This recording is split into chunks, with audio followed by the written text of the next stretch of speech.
Okay, so when you're digging into Pride and Prejudice for an advanced class, it's really tempting to just focus on the characters and the big themes.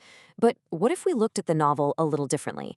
What if we saw it as as a carefully built argument? Today, that's what we're going to do. We're breaking down what I like to call Jane Austen's secret formula for the perfect marriage. So this is the big question, right? What if Pride and Prejudice is more than just one of the greatest romances ever written? What if it's also a kind of instruction manual, a detailed guide on what actually makes a marriage work? You see, Austen isn't just telling us a story here. She's building a case, piece by methodical piece. And here it is. This is her thesis statement, plain and simple. Austen is basically arguing that the truly ideal marriage, the kind that's built to last, has to have these three things in perfect balance.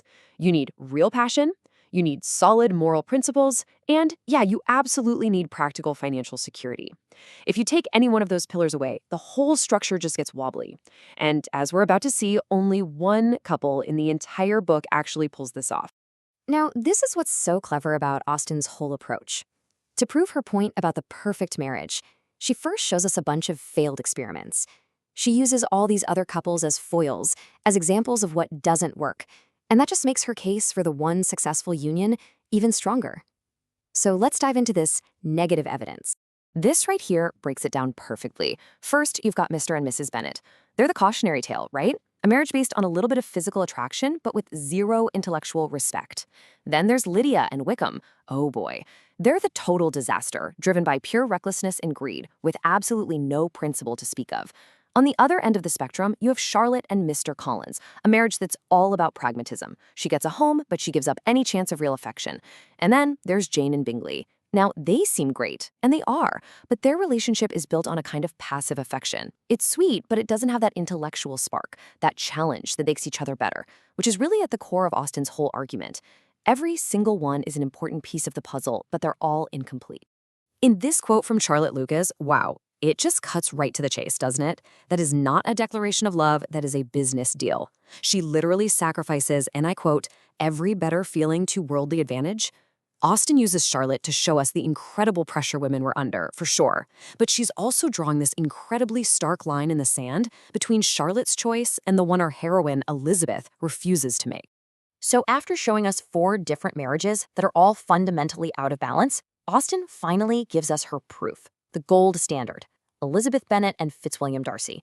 They are the successful application of her marriage equation. They are the whole point. And here's why their relationship is so much stronger than the others. It is not based on a perfect first impression. In fact, it's the total opposite. It literally begins with their famous flaws. Their relationship is a process. It's built on them making each other better people. He has to learn some humility. She has to learn to see past her own prejudice. Their love isn't just a spark. It's something they earn through gratitude and genuine esteem. And this is where you can really see that critical difference. Just look at the 2 happiest couples in the novel. Jane and Bingley are adorable, but even their own father worries that they're so compliant, so agreeable, that they could easily be taken advantage of. Theirs is a sweet but passive affection.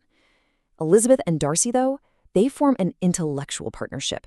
They challenge each other, they argue, they make each other better. They're building a union that's actually resilient enough to handle the real world. And here's the best part. The ultimate irony. Who's the one person who gives them that final push to get together? The one person trying her absolute hardest to keep them apart? Lady Catherine's ridiculous tyrannical visit to Elizabeth is what actually gets rid of Darcy's final doubts. Her meddling proves to him that Elizabeth might not hate him anymore, and that gives him the courage to propose a second time. Their biggest antagonist accidentally becomes their matchmaker. It's just brilliant. Okay, so let's pull all these threads together. We've looked at 5 completely different models of marriage, 4 that are flawed, and 1 that is presented as the ideal. So what is Austen's final argument here? What are we supposed to take away from this whole matrimonial experiment? It really all boils down to this. Austen's ultimate message is that a great marriage isn't a simple choice between your heart and your head. It's about finding that delicate, and pretty difficult, balance between feeling and reason. To really work, it has to be a partnership of the mind and a partnership of the heart. So I'll leave you with this question, and seriously, this is a fantastic way to structure your thoughts for an essay. Think about how each of these 5 marriages isn't just a side story. Think of them as a deliberate piece of evidence in Austen's carefully constructed argument about love, marriage, and society. How does she use this comparison, this structure, to make her point way more powerfully than any single love story ever could?